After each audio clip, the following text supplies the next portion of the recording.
Hola a todos, buenas tardes, esperando que se encuentren muy bien. Les doy la cordial bienvenida a este Facebook Live y pues bueno, agradeciendo a todas las personas que están en sintonía a partir de este momento con nosotros en nuestra página de neurodesarrollo neonatal e infantil. Esperando pues que estén pasando una excelente tarde en compañía de todos los suyos. Y pues bueno, me presento, yo soy la licenciada Fidelia Galvis Gómez, soy terapeuta ocupacional y soy directora de neurodesarrollo. Estamos todo nuestro equipo de trabajo favoreciendo el llevar a sus casas, el llevar a sus hogares información que sea valiosa, información importante, y hoy tenemos un tema muy importante para trabajar, pero pues no, primero quiero presentarnos como centro. Somos un centro de neurodesarrollo infantil y estamos ubicados en el país, en México. Estamos en México trabajando en modalidad online en con diferentes lugares de Latinoamérica. Han adquirido nuestro servicio en nuestros talleres de estimulación temprana y pues bueno, para nosotros es un orgullo poder llegar a sus casas también con nuestras asesorías y de manera presencial también estamos trabajando en la ciudad de Jalapa, Veracruz. ¿De acuerdo? Entonces, pues bueno, contamos con 4 talleres de estimulación temprana: el taller de control cefálico, taller de aprendiendo a sentarme, taller de gateo y taller de primeros pasos. Para las personas que estén interesadas en estos servicios, les invitamos a poder seguirnos en nuestras redes sociales y comunicarse por ese medio para poder tener el gusto de atenderles. Y pues bueno, sin más preámbulo, vamos a abordar el tema por el cual los hemos convocado el día de hoy y por lo cual muchas personas estuvieron interesadas en poder aprender acerca de las enfermedades raras. Y pues bueno, hemos preparado este tema. Tenemos un ponente, un invitado maravilloso, muy preparado, muy especializado en este tema, y es el doctor César Cerecedo. El doctor César Cerecedo es médico cirujano, egresado de la Facultad de Medicina de la Universidad Autónoma de Ciudad de México. Es médico especialista en genética, egresado de la Universidad Autónoma de México y del Instituto Nacional de Rehabilitación.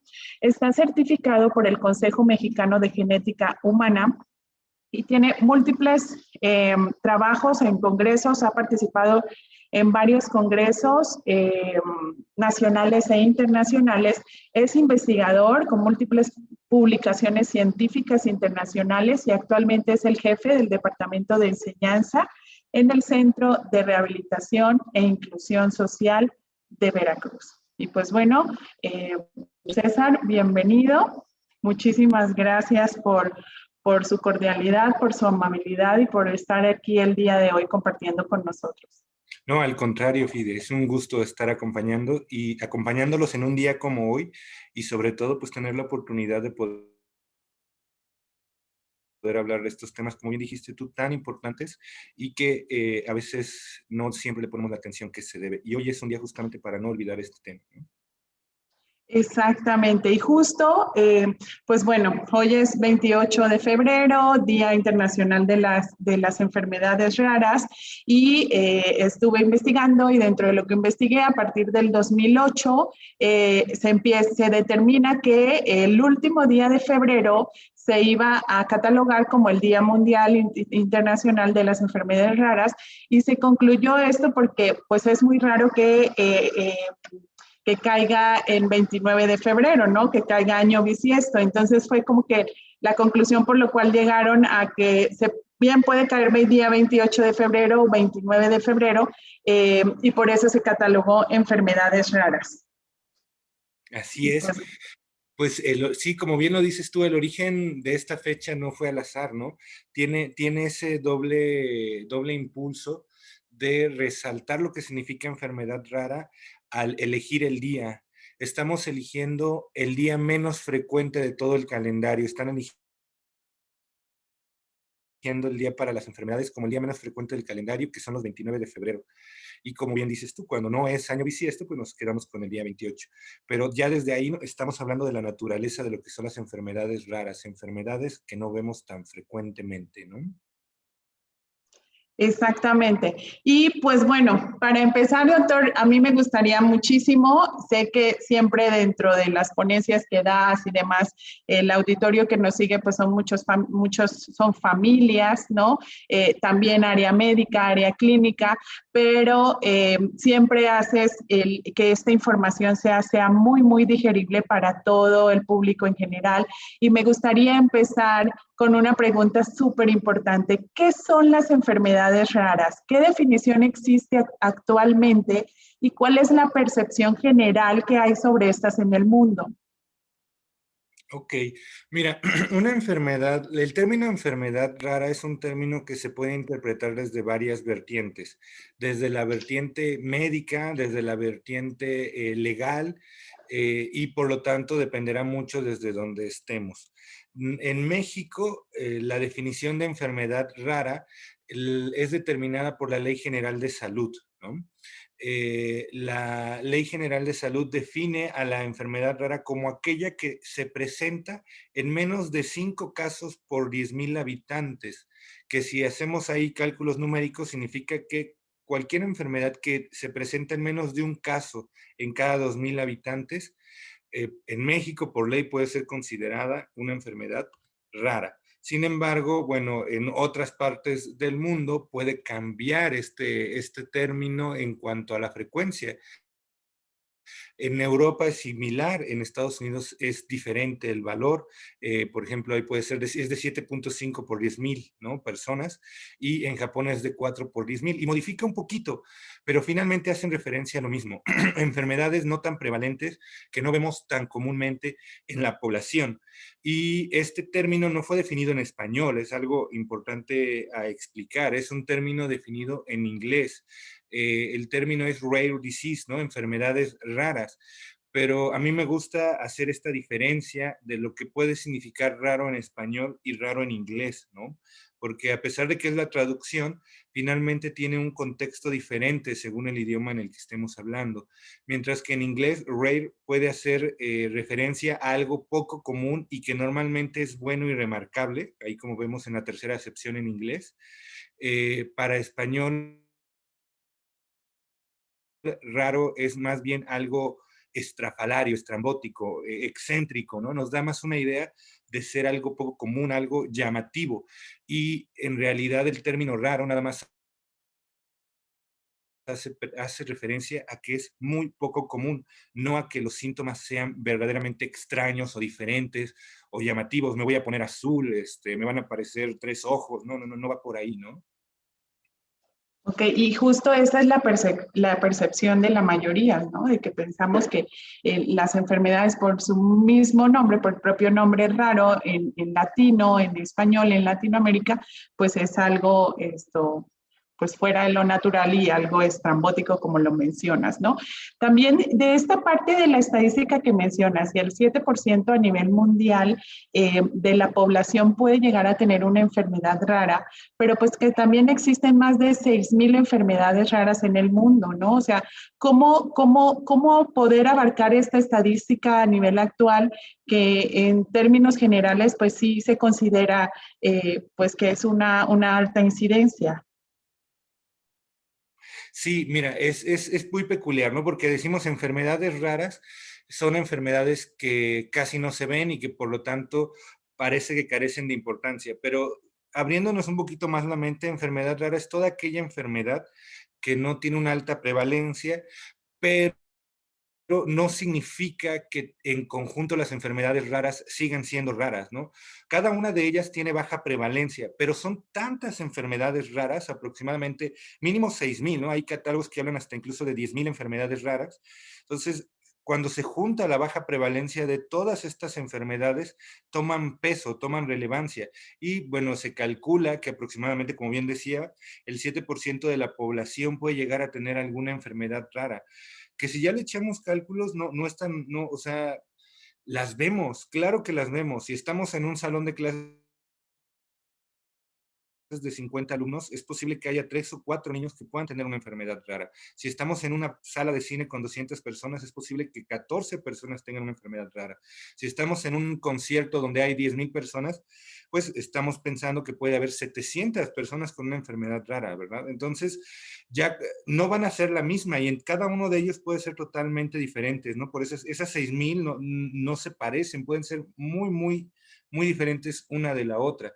Lo que suelen tener en común la mayoría de ellas es que suelen ser genéticas. El 80% de las enfermedades raras son genéticas. Un porcentaje muy alto también son autoinmunes y de ahí en fuera pueden tener cualquier o muchos otros orígenes, incluso hasta infecciosos. La parte llamativa y que nos importa mucho es que la mayoría de las veces se presentan en la infancia. Los niños son los más afectados. Y de igual forma, en algunos casos puede llegar a ser discapacitante, crónica, y lo que sí es muy común que pueda afectar la calidad de vida, ¿no? Que vaya hacia abajo, se afecte de alguna u otra forma la calidad de vida, ya sea por requerir tratamientos, visitas al médico o por propiamente la sintomatología, y no hay un sistema en específico que se afecte, puede ser todo el cuerpo y puede darnos síntomas que tal vez nosotros ni conozcamos o que no son tan comunes observar en la población, y por lo tanto definir qué síntoma en específico o verlas como un grupo, ¿no?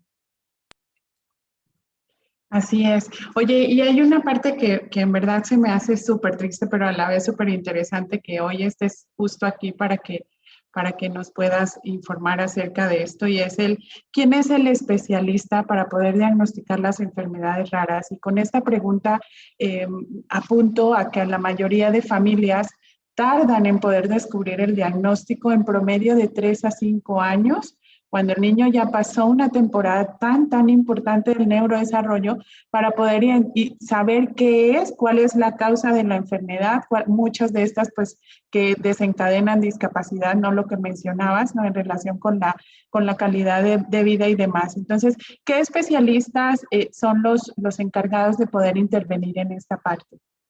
Ok, bueno, pues en realidad todos los especialistas y todas las áreas médicas y paramédicas tienen que ver con las enfermedades raras, ¿no? Solemos tener la impresión de que va a haber un especialista que sabe más que todos y que por lo tanto es el que debe ser el experto en enfermedades raras, pero en realidad todos tenemos que tener conocimiento sobre esta parte. Ahorita se los voy a explicar un poquito más claramente por qué, pero antes debo recalcar que esa pregunta de quién es el especialista, muchas veces, inclusive los mismos médicos no tienen respuesta y no saben que ellos son parte del grupo importante para ver y diagnosticar y tratar las enfermedades raras. Hay diferentes estudios en el mundo donde demuestran que estudiantes de medicina y médicos no siempre conocen la definición de enfermedad rara, no siempre entienden de dónde vienen, cómo se clasifican, no siempre entienden que pueden tener una base genética, lo que la causa de en estos casos, y por lo tanto puede haber poco conocimiento sobre estas condiciones. También puede haber una actitud médica sobre pensar que no vale la pena detectarlas o diagnosticarlas, porque pocas de ellas, de estas enfermedades tienen tratamiento. Menos de un 2% puede tener un tratamiento que se considera eficaz y en un muy bajo porcentaje un tratamiento que puede ser, que de verdad puede mejorar la calidad de vida. Y cuando existen tratamientos, la mayoría de las veces suelen ser costos muy caros, lo cual hace que sea muy difícil el acceso o piensen que es muy difícil el acceso de estos medicamentos a la población. Pero muchas veces, y que también hay mucha falta de información y por lo tanto es difícil iniciar estos tratamientos, además de que se cree que muchas veces no vamos a modificar el curso natural de la condición o de la enfermedad, y todo esto se vuelven obstáculos, porque no vemos, no visualizamos que aunque a veces los tratamientos son costos, existen muchos medios y muchas opciones según el lugar donde estemos para tratar de tener acceso a ellos, que a pesar de que no haya mucha información, existen centros y lugares que tienen experiencia tratando ciertas enfermedades y que ellos pueden mejorar e impactar directamente en la calidad de vida y sí se puede ver, no es algo utópico, no es algo nada más de países desarrollados, sino que también puede pasar en México. ¿Me das la siguiente, por favor, Fide? Y en ocasiones, este pensamiento lleva a pensar bueno, esto lleva a creer que hay un médico que puede ser el que conozca de estos temas, ¿no? Y se genera este paradigma de que el que sabe de enfermedades raras es como una persona tipo House, ¿no? Esta impresión que nos deja la Doctor House, tipo lo que nos deja la televisión. Sin embargo, pues es completamente falso, porque todos los especialistas tenemos un papel en el diagnóstico, tratamiento de enfermedades raras, y todos llevamos la misma camiseta y tenemos cada quien nuestro rol. Cada uno de nosotros puede aportar diferentes cosas para el tratamiento, para la interpretación de estudios, para establecer el diagnóstico, para mejorar la calidad de vida desde nuestra trinchera. Por lo tanto, pensar que hay un especialista en enfermedades raras es un error. Más bien, cada situación va a requerir el apoyo o la intervención de diferentes especialistas, no específicamente de uno en particular, ¿no? Ok, muchísimas gracias, doctor. Y ahora, pues bueno, una pregunta también súper importante. ¿Cuándo debemos sospechar de una enfermedad rara? Y para ello, ¿qué pasos debemos seguir para poder apuntar hacia un diagnóstico oportuno? Bueno, como justamente son tantas las enfermedades raras y pueden afectar tantos sistemas, no vamos a encontrar un punto pivote para decir si a ti te duele la pestaña o si a tu niño no sostiene la cabeza, es una enfermedad o puede ser una enfermedad rara, porque no es así de sencillo. Más bien nosotros podemos pensar que estamos ante una enfermedad rara cuando algo que se llama método clínico no está siendo suficiente para establecer el diagnóstico o está fallando. El método clínico es el método que ocupa cualquier médico para establecer, y área paramédica y afines, para establecer un diagnóstico, en donde primero identificamos un problema, que es un síntoma, un malestar del paciente. Me duele, tengo un síntoma, tengo una sensación, etcétera. Después buscamos información en el paciente, historia clínica, exploración clínica, para formular una posible hipótesis de qué está pasando. Una vez teniendo una hipótesis, debemos hacer lo necesario para saber si es o no ese diagnóstico, buscar los estudios o la contrastación diagnóstica. Esto significa decir si es o no es el diagnóstico que tenemos. Si lo confirmamos, tendremos diagnóstico definitivo, pero si no lo tenemos, si no lo confirmamos, tenemos que reiniciar el método clínico. Cuando se está repitiendo este método, tengo un síntoma que no me encuentran qué es, no saben qué es, los tratamientos no funcionan, el diagnóstico no encaja en lo que estamos viendo, el comportamiento es atípico, he visto múltiples médicos y no logran entender exactamente qué está pasando, es muy posible que estemos ante una enfermedad rara.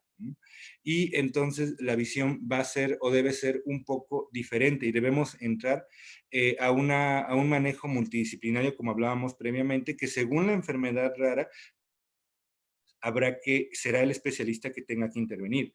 Por ejemplo, primero tendremos una sospecha mediante, no sé, de un especialista, de una enfermedad cardiológica. Es más probable que lo diagnostique o lo sospeche un cardiólogo, una enfermedad neurológica igualmente un neurólogo, etcétera, etcétera. El problema está en que algunas de estas enfermedades raras, como dijimos, pueden ser genéticas o tener otra causa más compleja, y muchas veces los estudios dentro de neurología, de cardiología, etcétera, no tienen el suficiente peso para poder establecer diagnósticos confirmatorios genéticos. Y es donde interviene, por ejemplo, genética. Si es una enfermedad autoinmune, pues puede intervenir reumatología, etcétera, según sea requerido.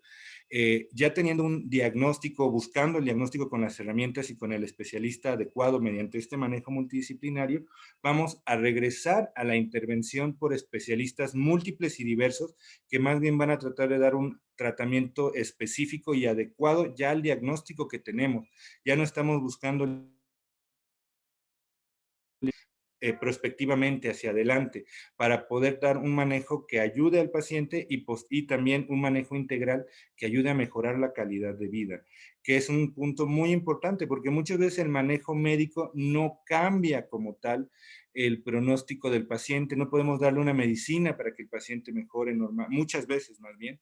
En muchas ocasiones no podemos ofrecer una cirugía o un estudio o algún procedimiento que ayude a mejorar como tal directamente la calidad de vida, y es donde un manejo integral como apoyo psicológico, terapia física, terapia ocupacional, en general puede ayudar a que lo siente mejor, así como una vigilancia y soporte a lo largo de la familia, ¿no?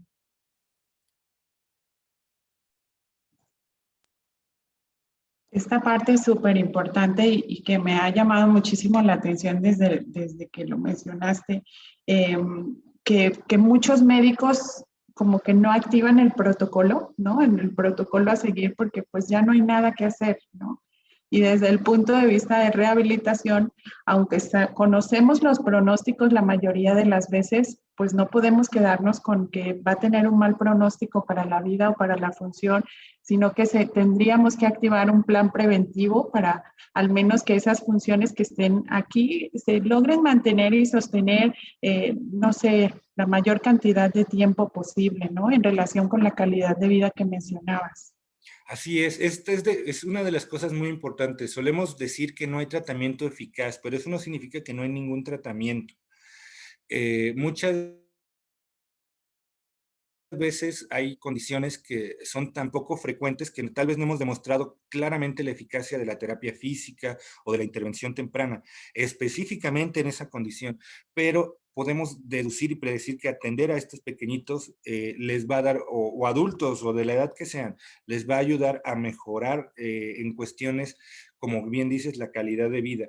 Habrá veces que no podemos modificar el curso natural de la enfermedad, pero que la familia tenga información sobre lo que está viviendo, que tenga preparación a lo que va a venir, pueda tener una respuesta de atención a las diferentes situaciones que se van presentando, aunque sea de forma paliativa, ¿no? Atender un poquito a este pequeñito, de verdad marca gran diferencia en cómo se percibe la condición, la enfermedad dentro de la familia. Entonces, definitivamente, sí hay un tratamiento general que está basado en medidas rehabilitatorias y en medidas que podemos decir en cierta forma conservadoras, ¿no? Que no involucran poner en riesgo, intervenir de una forma grave en bebé o en el individuo, y que definitivamente es como hacer ejercicio. A lo mejor no sé exactamente qué efecto tiene en mí si nunca lo he hecho, pero definitivamente hacerlo me va a dar un beneficio a mi salud y creo que difícilmente lo dudaríamos. Obviamente requiere una vigilancia por expertos. No puedo ponerme ahorita a correr un maratón porque igual y caigo desmayado, ¿verdad? Tengo que tener una evaluación. Si no he hecho ejercicio y quiero hacer ejercicio intenso, pues tengo que tener una evaluación previa que garantice mi estado de salud. Igual es con la terapia y con todo este manejo rehabilitatorio. No hay que iniciarlo solo porque sí, pero definitivamente va a ayudar y beneficiar bastante a quien lo realice, ¿no?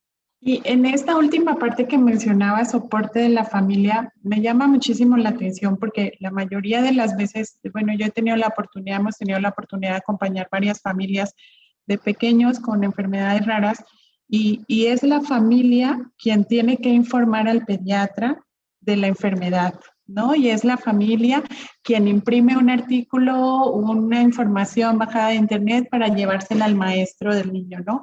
Y así sucesivamente, o sea, este rol que asume la familia y que tengan o no tengan soporte social, soporte del mismo medio, de la comunidad y demás, tienen que buscar las estrategias y los medios para poder llevar a informar, ¿no? A esta área clínica que todavía desconoce de muchos de estos temas. ¿Tú qué opinas de esto? Es normal, ¿sabes? En la actualidad es normal. Pensar que un médico puede saber todo lo que existe me parece verdaderamente imposible y utópico. Muchas veces lo que suele suceder es que el médico de primer contacto, el médico especialista, el 99.9% de las veces resuelve sus casos exitosamente, ¿no? Pero justamente cuando aparecen estos casos de enfermedades raras, nos lleva a puntos donde tal vez no exista la suficiente información y en lugar de haber esa visión y esa aceptación de no es mi tema en mi área de conocimiento, suele haber cuestiones como establecer un diagnóstico equivocado o cuadrar a lo que yo creo que puede llegar a ser, ¿no? Y eso conlleva este fenómeno del cual tú hablas, pero es totalmente natural, ¿no? Porque, de hecho, en mi grupo de mis pacientes, en general enfermedades genéticas, yo creo que el 99.9 de mis pacientes son portadores de enfermedades raras y uno de los objetivos que nos ponemos en la consulta es que ellos entiendan y dominen, se vuelvan expertos en el tema, que ellos puedan contestar dudas con respecto a por qué pasó, poder aclararlo inclusive al área médica cuando es necesario, y también puedan tener un mecanismo que los proteja de comentarios desinformados, ¿no? Si alguien les dice, es que esto es por tu culpa, mami, ¿no? Que es algo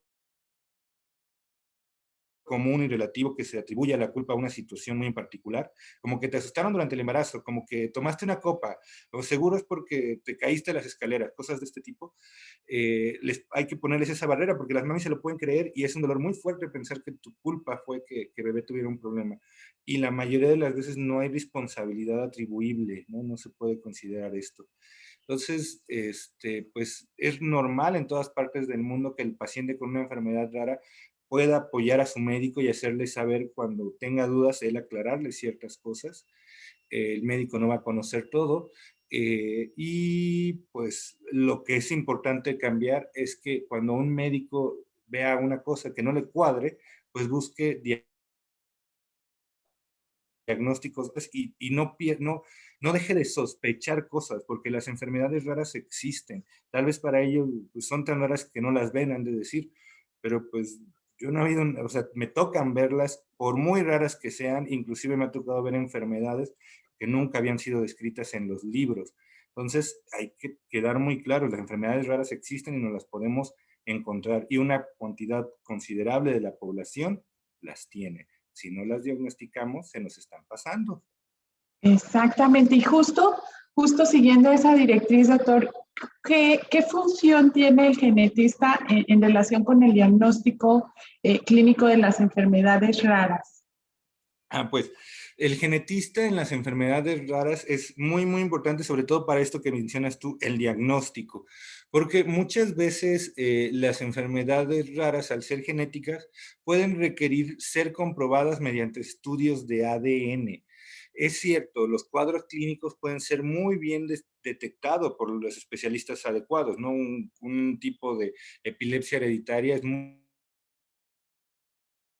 viable que un neurólogo detecte características del en un individuo, pero ya definir si lo tiene o no puede ser un reto que involucra tener conocimiento en el área de genética, porque hay que saber qué gen sospecho, qué mecanismo lo pudo haber causado y por lo tanto qué estudio puedo recomendar y hacer en este caso, considerando el costo, la accesibilidad, etcétera, etcétera, etcétera. Entonces, una razón para visitar a un genetista es cuando existe el antecedente o la mera sospecha de una enfermedad genética o hereditaria. Y cuando alguien sospecha de una enfermedad rara, puede ser una enfermedad genética, es la sospecha de una enfermedad genética.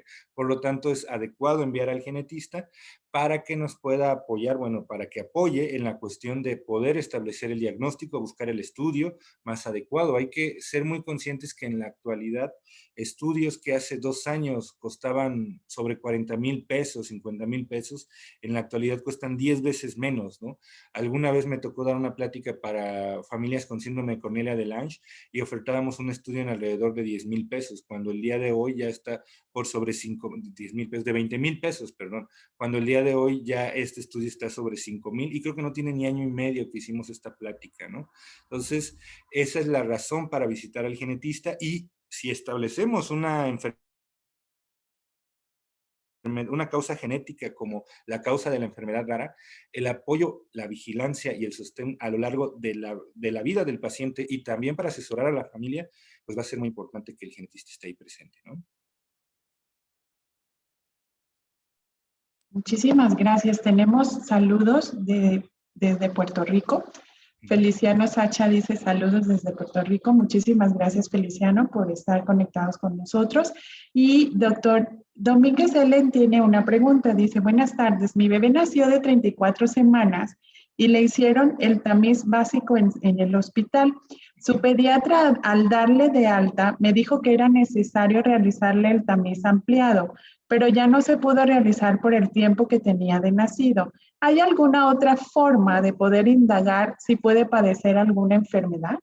Esa pregunta está muy bien porque me permite contrastar dos cosas. Primero, poder contestarle su pregunta y después poder profundizar en cómo se diagnostican. Sí, pero lo podemos llamar un tamiz metabólico al individuo de riesgo. El pedir el tamiz metabólico ampliado debe tener una justificación que en este momento no nos explica, pero puede haber algo que encontró pediatría para sospechar que quiere hacer el tamiz ampliado. Sí se puede hacer, aunque ya no sea neonato, ¿sale? Se debe interpretar en el contexto de la edad que tenga bebé, eso lo tiene que saber el laboratorio, y con eso nos puede bastar para tener o poder tener una interpretación. Pero el tamiz metabólico no es el estudio que diagnostica enfermedades raras, es un estudio que nos permite detectar, cuando es básico, dos enfermedades metabólicas, que una de ellas sí es rara y la otra no, una es hipotiroidismo y una es fenilcetonuria. Estoy pensando en México y creo que en muchas partes del mundo es algo similar. Y el tamiz metabólico ampliado, el que más grande conozco en México, es de aproximadamente 80, 90 enfermedades. Entonces, el tamiz metabólico nos puede ayudar a detectar tempranamente alrededor de 80 a 90 enfermedades de las 6,000 enfermedades raras que son. Entonces, ¿con eso basta? No, definitivamente. De momento no hay un tamiz que detecte esto es una enfermedad rara o no. Eso pues es querer simplificar mucho las cosas, que evidentemente es lo que vamos a buscamos en el futuro con investigación, etcétera, pero en la actualidad estamos muy lejos de tener esa simpleza en el diagnóstico de enfermedades raras. Ok, doctor, muchísimas gracias. Creo que quedó resuelta la duda de Ellen Domínguez. Si alguien más de los que nos está viendo tiene alguna pregunta para nuestro especialista invitado, puede hacerla a través de nuestras redes sociales y con muchísimo gusto lo podemos resolver. Y pues bueno, doctor, una pregunta. Ante estos retos que se enfrentan ustedes como especialistas, ¿cómo poder identificar de sintomatologías tan comunes, ¿no? Desde la tartamudez o desde procesos infecciosos y demás para poder llegar a un diagnóstico como tal de enfermedad rara? Pues bueno, hay que recordar que es tan amplio o sea, esto es tan amplio las características clínicas que puede tener un individuo con enfermedades raras, tan amplias verdaderamente, que, repito, no, va a ser muy difícil poder decir esto es necesario o se tiene que presentar esto para tenerla. Debemos recordar que las enfermedades raras pueden ir desde enfermedades infecciosas, ¿no? Como la enfermedad de Lyme, o enfermedades graves, llamativas, como puede ser la enfermedad del hombre elefante, que fue un síndrome de Proteus, que fue una enfermedad rara, como distrofia muscular de Duchenne, que afecta a niños de corta edad y que suele afectar mucho su movilidad y su fuerza, afectando drásticamente su calidad de vida. La hemofilia, por ejemplo, es una enfermedad rara donde el problema es la coagulación, ¿no? Y no tiene nada que ver con lo demás. Hay síndromes de cáncer familiar, que son enfermedades raras, y lo que tenemos son múltiples tipos de cáncer o un tipo de cáncer muy estereotipado en la familia, pero a su vez hay síntomas muy discretos, como pueden ser una persona muy elástica, ¿no? Ejemplo, síndrome de Ehlers-Danlos es una enfermedad rara que se caracteriza por generar elasticidad en las articulaciones, que puede ir desde muy severa y que la gente tenga habilidades contorsionistas totalmente, como vemos en la tele y esos programas, hasta discretas que no son ni siquiera notadas a lo largo de la vida, ¿no? Entonces, estas enfermedades, el cuadro clínico de las enfermedades es verdaderamente amplio. Y lo más que podemos hacer, pues, es hablar como de ejemplos en particulares, como para darnos una idea de lo amplio que son y que no siempre las vamos a sospechar o a detectar, sino lo que de verdaderamente nos hace sospechar o detectarlas es la falta de diagnóstico que logra explicar la situación que estamos viendo. Ok, doctor, muchísimas gracias. Y en relación con ejemplos de estas enfermedades raras, no sé, personajes que existan en el mundo actual y estas patologías más comunes que usted nos pueda informar el día de hoy. Sí, claro que sí. Mira, la parte de los ejemplos es importante porque muchas veces nosotros caras vemos, genes no sabemos, ¿no? Y a veces es muy evidente, como en este caso, pintó Enrique Toulouse-Lautrec, parecía pigmodisoctosis, ¿no? Talla baja. Y bueno, aquí me gusta resaltar que a pesar de su talla baja, pues tenía gran talento y no tenía alteración de ningún tipo cognitiva, porque la pigmodisoctosis solo suele generar talla baja y huesos, bueno, no solo, ¿verdad? Talla baja y huesos frágiles, algunas otras cositas que puede llegar a generar, pero no afecta la capacidad cognitiva de las personas, ¿no? Si me regalas la siguiente, por favor. Otra es, bueno, bueno, espero, no sé si conozcan a Nelson Ned, fue un cantante muy famoso en México.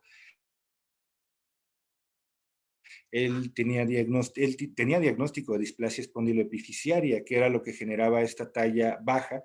Sin embargo, no todas las personas que tienen displasia espondiloepificiaria tienen tallas bajas tan severas, ¿no? Este es un caso llamativo de talla baja, pero no todos los que tienen esta enfermedad rara es tan llamativo esa estatura. ¿Me das la siguiente, de favor? Este es que este chico que se volvió muy famoso, que también salió, creo que en algunas películas, no me acuerdo exactamente en cuáles, pero que tiene diagnóstico de displasia cleidocranial, que es una enfermedad rara que genera ciertos problemas óseos, como es la falta de clavículas. Por eso este chico puede juntar esos hombros de esa forma tan particular que normalmente nosotros no podremos. Y bueno, está en compañía de otra pequeñita con el mismo diagnóstico, ¿no? Y es exactamente la misma situación. Y bueno, este niño cognitivamente no tiene mayor problema. Otro caso es este pequeñito actor que sale en la serie de Middle, que tiene diagnóstico de osteogénesis imperfecta tipo 4. Él, pues en realidad en la serie nunca se menciona esta condición, esta situación, pero es evidente que tiene algunos problemas ortopédicos, así como talla baja, y esto es debido a esta síndrome de osteogénesis imperfecta, que es lo que llaman niños de cristal. Pero bueno, las enfermedades raras también se han discutido en personajes históricos, ¿no? Famosos, como por ejemplo, se ha llegado a discutir que tal vez Abraham Lincoln presentaba síndrome de Marfan. Ahí podemos ver fotos de chicos con diagnóstico de síndrome de Marfan, que son gente tal vez con estatura muy larga, alta y con segmentos alargados, ¿no? Entre otras cosas, pueden tener problemas cardiológicos y oftalmológicos, pero por las características clínicas, pues se llegó a pensar, o sea, ha llegado a proponer que Abraham Lincoln presentaba síndrome de Marfan. De igual manera, se menciona que este violinista virtuoso, Paganini, presentaba síndrome de Marfan, lo cual lo ayudaba a tener un gran desempeño en el uso del violín. Pero bueno, esta es una hipótesis, ¿no? Esto no es algo determinado. Y bueno, finalmente, pues este personaje que fue muy famoso hace algunos años, Peter Languila, que también nos hace sospechar sus características clínicas, fenotípicas, que puede presentar este síndrome de Marfan, ¿no? Siguiente, por favor.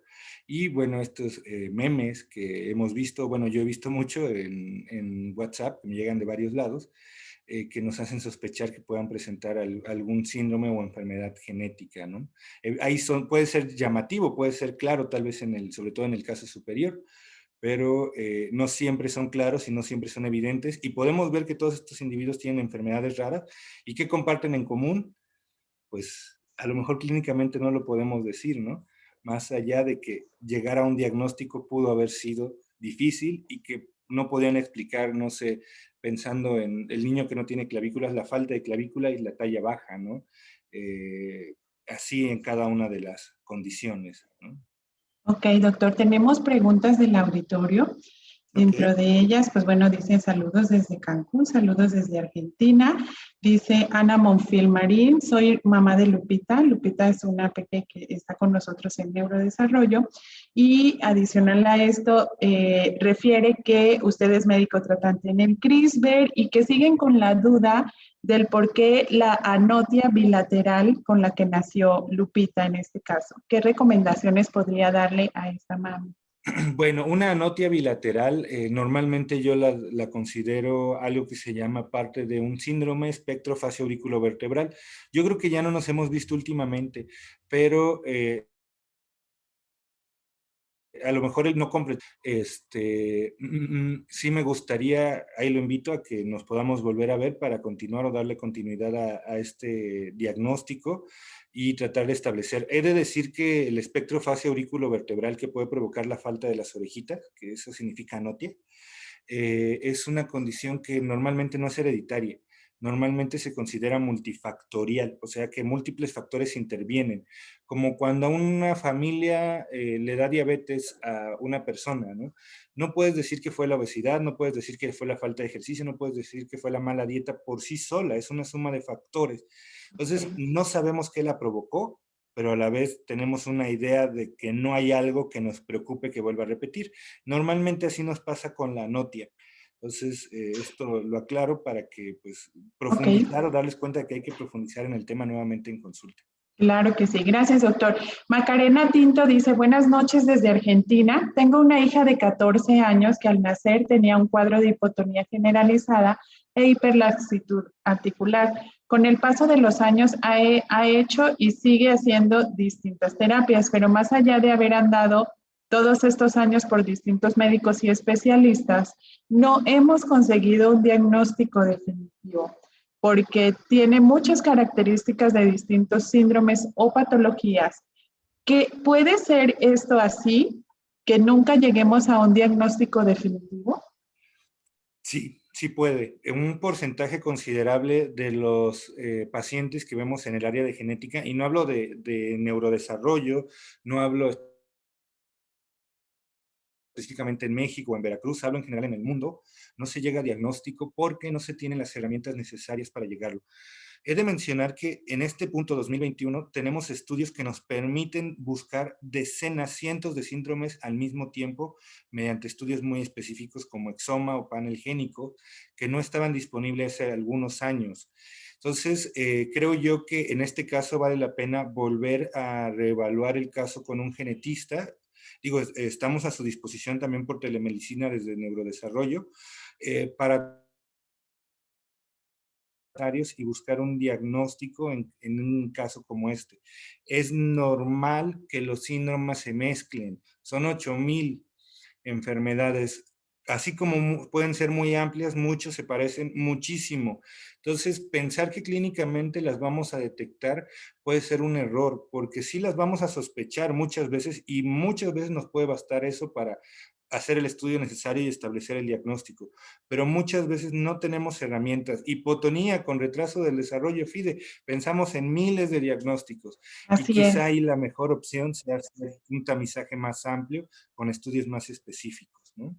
Así es, gracias doctor.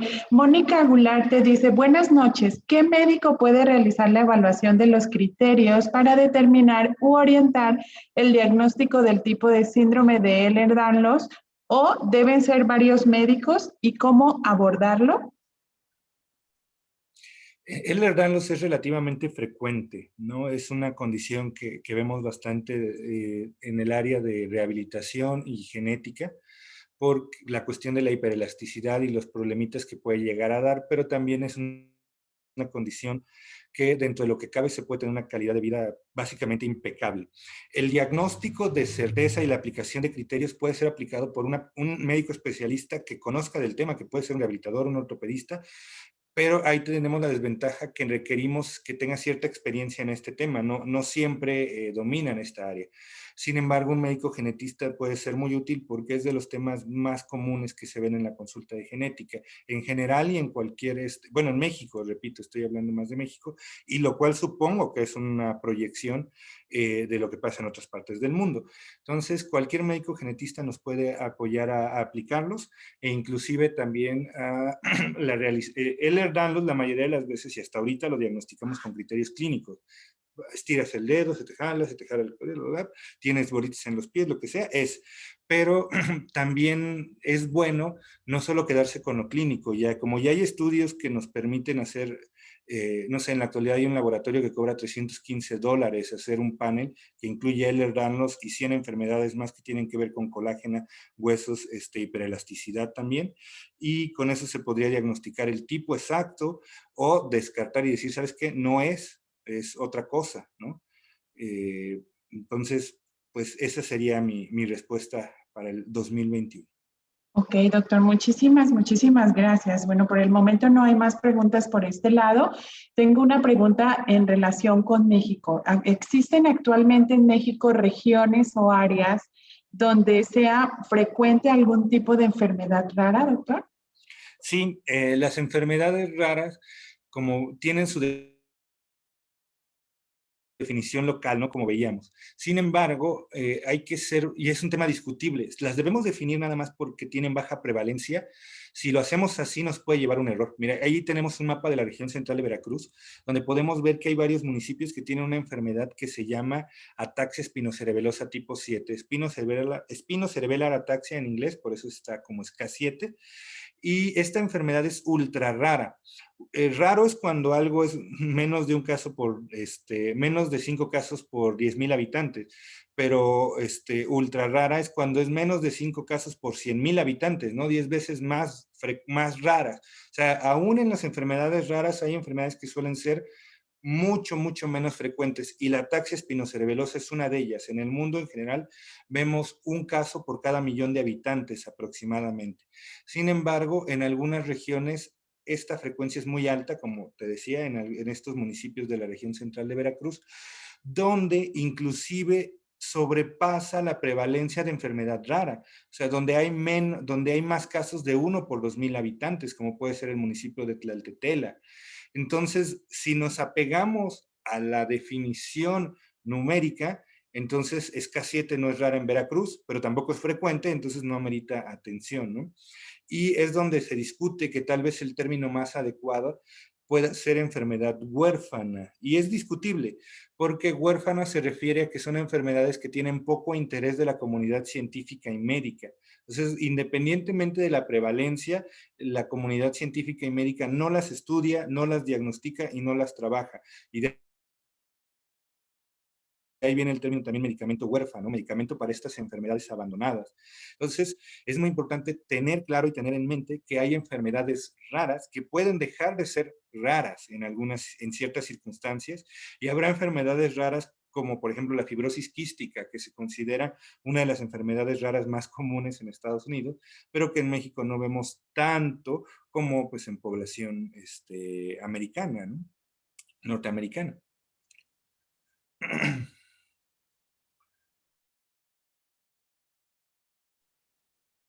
Como que se trabó. Nada más, si quieres, pasa a la última, el videito. Nada más para lo que ese es un videito donde puede mostrar lo que es la ataxia. Ese desequilibrio, ese individuo cuando camina pierde el equilibrio, no puede no puede caminar en línea recta, ¿no? Este movimiento es tembloroso, le cuesta trabajo dar paso por paso y realizar como cada movimiento. Eso es ataxia. Y esto es el síntoma que estamos viendo en estos pacientes con ataxia espinocerebelosa tipo 7.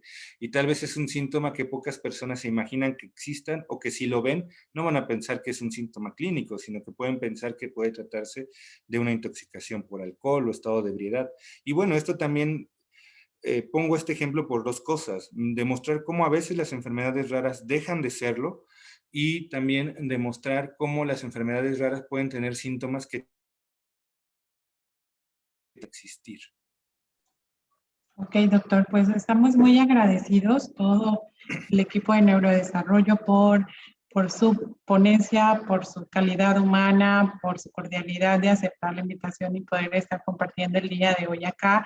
Y pues bueno, todas las personas que nos están viendo y escuchando, y los que nos van a escuchar después de este Facebook, pues bueno, pueden dejar sus comentarios, sus preguntas y demás, y el doctor desde su fanpage puede ir dando seguimiento y control a cada una de ellas, ¿de acuerdo? Doctor, muchísimas gracias. No sé si tenga un mensaje final para estas familias, tanto de niños como de adultos, que se enfrentan a este diagnóstico de enfermedades raras. No sé, alguna recomendación y sugerencia que pueda darle a todos ellos que empiezan pues este camino, ¿no? A veces incierto, largo, cansado y demás, para poder sobrellevar la vida de sus familiares. Yo les diría que no es fácil, pero se puede. Llegar a un diagnóstico, entender lo que está pasando, aceptar la situación o cambiar la situación, no es cuestión de ir al hospital un día y ya saber lo que tengo. Es un camino largo que puede involucrar múltiples especialistas, y donde se requiere el espíritu guerrero de la familia y del individuo para llegar a encontrar el especialista adecuado. Desafortunadamente hay muy pocos genetistas, desafortunadamente hay muy pocos médicos que conocen sobre enfermedades raras, y encontrarlo puede tomar puede costar trabajo, ¿no? Si a veces encontrar pareja nos cuesta tanto trabajo y la mitad de la población es candidata, ahora imagínate encontrar un médico que pueda entender y diagnosticar lo que estamos viendo. Es normal. La cosa es buscarle, dirían por ahí, ¿no? Ok, doctor, pues de nuevo gracias. Y pues bueno, a todas las personas que están interesadas en poder contactar al doctor César Cetrich, aparece como @César C Genetista, o tal cual pueden teclear doctor César con tilde en la S, Cerecedo Zapata, y estamos proyectando los números telefónicos en donde ustedes pueden solicitar la cita. Si a ustedes les queda más fácil solicitar la cita desde la página de Neurodesarrollo, también estamos abiertos a poder ofrecerles ese servicio desde Neurodesarrollo, y pues bueno, el doctor más que encantado de poder ofrecer esta atención de telemedicina a las personas que nos están escuchando desde varios lados de Latinoamérica, como es el caso de Mónica Gularte, que nos dice: estoy interesada en la información del panel para Ellen Danlos, ¿no? Entonces, pues bueno, ella nos saluda desde Guatemala. Aquí les dejamos esta información y pues bueno, invitarle a toda nuestra audiencia a seguirnos en nuestras redes sociales, Facebook, en nuestro canal de YouTube, en Instagram, estamos como Neurodesarrollo Neonatal e Infantil. Gracias a todos por estar conectados el día de hoy. Esperamos que el objetivo se haya cumplido, que esta información haya sido muy clara para todos ustedes y pues bueno, deseamos que tengan una excelente noche. Doctor, muchísimas gracias. Gracias a ti y a todos ustedes. Hasta luego. Hasta luego. Excelente noche a todos. Bye.